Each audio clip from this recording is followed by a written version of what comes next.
This is Ms. Sanborn. I'm going to walk you through your notes for point of view.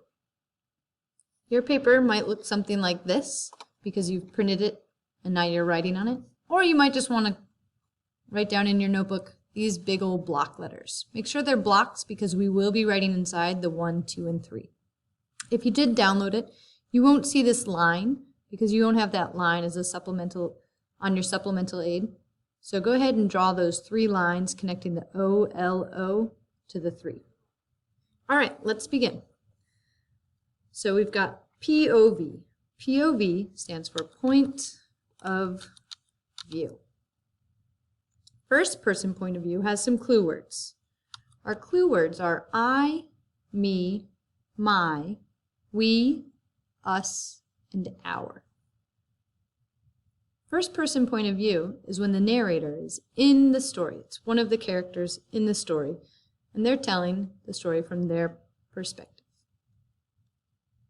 Our next point of view is second person point of view. The clue words for second person are you and your. This is very uncommon. They're sort of used for instructions or recipes. If you had those old school books called Choose Your Own Adventure, those were in second person point of view as well. But you won't see that very often in your narrative stories. Next, we've got third person point of view. They, she, he, it, hers, his, its, him, them, and their. So these are all clue words for third person point of view. But for third person point of view, there's more than one kind. So that's why we have our O, L, and O.